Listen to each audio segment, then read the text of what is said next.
Yo les amis, c'est Kazin, j'espère que vous allez bien et aujourd'hui on va parler d'une carte alternative. Je vais reprendre un petit peu ces séries de vidéos où je vais tout simplement voir un petit peu la tendance de cette carte en ce moment et puis ça nous permettra justement de revenir quelques mois plus tard pour voir la progression, l'évolution de cette carte-là. Et pour moi, c'est important d'avoir une donnée fiable, tout simplement, de savoir si cette carte, elle évolue ou pas. C'est une carte qui m'intéresse parce que je la trouve très très jolie. Et en règle générale, c'est vrai que j'aime bien tout ce qui touche de près ou de loin au format alternatif. Moi, j'englobe dans les formats alternatifs beaucoup d'autres cartes, comme les GG, les TG bord jaune, parce que je trouve que voilà, il y a une scénographie, il y a un décor et ça change de la simple full art ou de la simple X ou des choses comme ça. Cette carte là, c'est tout simplement Dardanian V alternatif. Alors ça, c'est la série. Alors déjà, on va contextualiser un petit peu où se situe, dans quelle série se situe cette carte là. Tu l'auras compris, on est dans épée et bouclier et on est dans la série tout simplement Astre Radieux. Alors c'est une série qui sera pas ultra populaire plus tard, Astre Radieux, sorti en milieu d'année 2022, principalement par les protagonistes que tu peux trouver dans cette série-là. Il n'y a pas de grosses cartes. En tête, j'ai le Macogneur, mais sinon, rien de plus. Sur les TG, c'est un petit peu mieux, puisqu'on retrouve quand même deux TG plutôt populaires. Quand je parle TG alternatif, texturé, à savoir Staros, mais aussi Karchakrok. Alors Karchakrok, j'ai eu la chance de l'avoir pour pas très cher. Staros, là aussi, c'est une carte que je surveille, parce que c'est une carte que j'aimerais bien avoir dans ma collection. Alors tu l'as compris, Dardanian n'est absolument pas moteur dans cette série-là, et se positionne tout simplement dans une alternative, on va dire moyenne gamme, par rapport à la tendance actuelle. On est très loin des alternatives très chères que l'on aurait pu voir dans d'autres blocs. Donc on va se situer, on est aux alentours d'une quarantaine d'euros, on va dire en achat immédiat. Si tu cherches cette carte-là, 40 euros, c'est plutôt facile à trouver. Maintenant, par rapport à la tendance actuelle, si tu te positionnes sur l'achat de cette carte-là, moi je te conseillerais toujours d'aller plutôt sur les sites d'enchères et tu t'aperçois qu'il n'y a pas une forte demande sur cette carte-là. C'est logique, puisque maintenant la demande est plus faible globalement sur Pokémon et s'oriente principalement sur des séries très tendances. À savoir la dernière en date qui est 151, ce qui tient mécaniquement les prix à la hausse sur certaines séries. Et d'ailleurs, c'est pour ça que pour rebondir un petit peu avec mes vidéos précédentes, je pense que les cartes dont la demande est faible et dont les prix sont bas sont susceptibles plutôt de monter avec le temps, puisque un jour peut-être la demande va s'accélérer. A contrario, les cartes qui ont depuis toujours des demandes assez fortes, elles ont plus de risques à voir leur prix très stagner, voire même diminuer. C'est pas impossible. Il suffirait juste que cette demande diminue. C'est quand même plus facile de baisser une demande quand la demande est haute que la faire baisser quand la demande est déjà basse. C'est plus compliqué. Pour Dardanian, la demande, elle est basse et c'est ce qui explique que lorsqu'elle est en enchère, alors évidemment, je te parle de cartes françaises, sortie de booster, near mint, etc.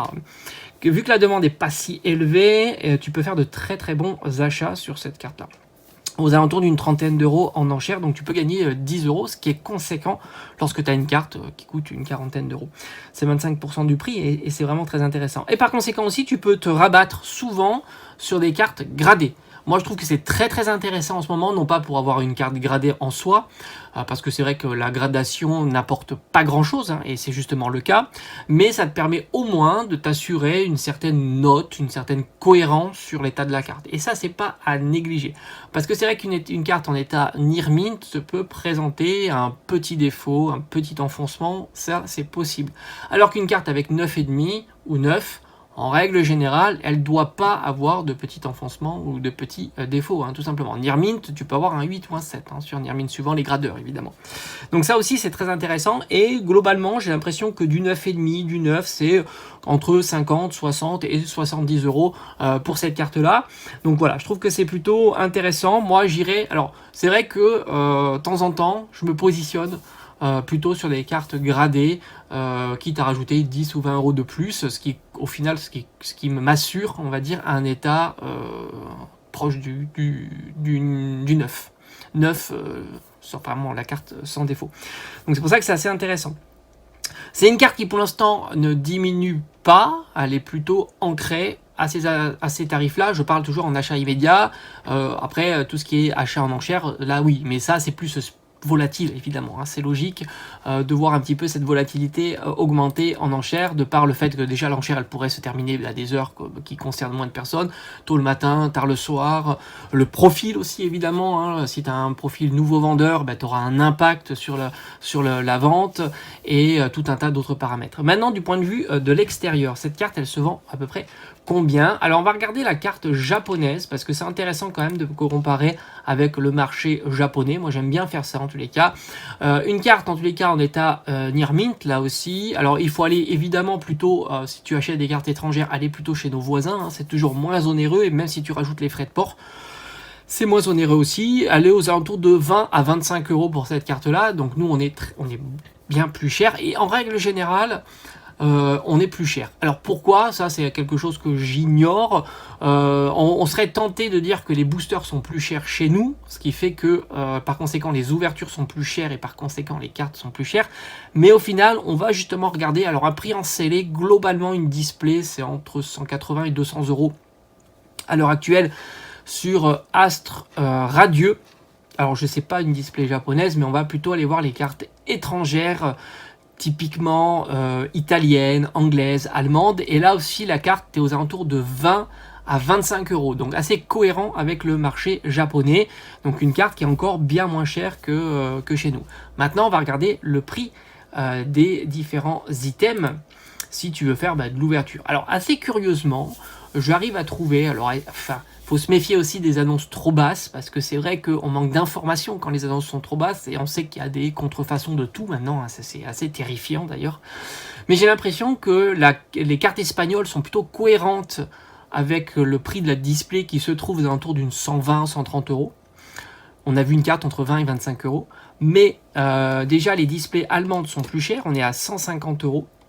Et les displays italiennes sont à 180 euros, un petit peu comme nous. 180 euros les displays italiennes. Par conséquent, j'ai envie de te dire, la carte italienne étant pratiquement 2 fois moins chère que la nôtre, tu t'aperçois que c'est pas spécialement lié, hein, tout simplement, au fait que les items scellés soient plus bon marché dans certains endroits. En tous les cas, la carte est plutôt très sympa. Moi, je t'avoue que c'est une carte que je regarde bien. C'est un bloc qui sera pas très demandé à l'avenir. En tous les cas, je pense que ce bloc-là sera pas trop demandé à l'avenir. Par conséquent, on peut imaginer que les mois vont passer et on pourra encore gratter quelques euros. Après, on est quand même sur une carte de très haute qualité qui est vraiment magnifique. Dardagnan est quand même assez populaire, hein. Ça reste quand même un Pokémon qui est pas à sous-estimer en tous les cas. Et par conséquent, je ne le vois pas non plus s'effondrer. Mais une carte à une trentaine d'euros en achat immédiat sans se poser de questions, c'est quelque chose qui est largement envisageable, surtout à la période actuelle, sachant qu'on aura l'année prochaine. Il y aura peut-être même encore des boosters de Astre Radieux qui seront disponibles, hein, que ça soit alors du recyclage. On a l'impression que ça se profile plutôt sur des stars étincelants, mais tout ça peut bouger, hein. On n'est pas dans les tuyaux de Pokémon Company, de savoir ce qu'ils ont encore sous le coude à nous recycler ou pas. On sait que ça peut durer des années, hein, ils l'ont déjà montré par le passé. Donc en tous les cas, carte très sympa, carte pas chère, carte populaire, carte jolie, enfin Pokémon assez populaire, carte jolie. Donc c'est vraiment une carte très sympa. Moi comme je t'ai dit, dans la série Astre Radieux, il y a des cartes vraiment pas chères du tout en alternative. Mais en règle générale, tu t'aperçois que hormis quelques séries, les cartes alternatives souffrent aussi de la tendance. Beaucoup pensent que ces cartes-là ne vont faire que de monter. En tous les cas, pour l'instant, on n'y est pas. Mais c'est une question de tendance aussi, hein, évidemment. Et comme je t'ai dit, c'est plus facile de faire baisser un prix qui est déjà haut. Bon, c'est pas le cas de Dardagnan, hein, mais pour d'autres alternatives, c'est plus facile de faire baisser le prix quand les cartes sont hautes. C'est plus facile aussi de faire baisser les prix quand la carte est populaire et dont la demande est haute.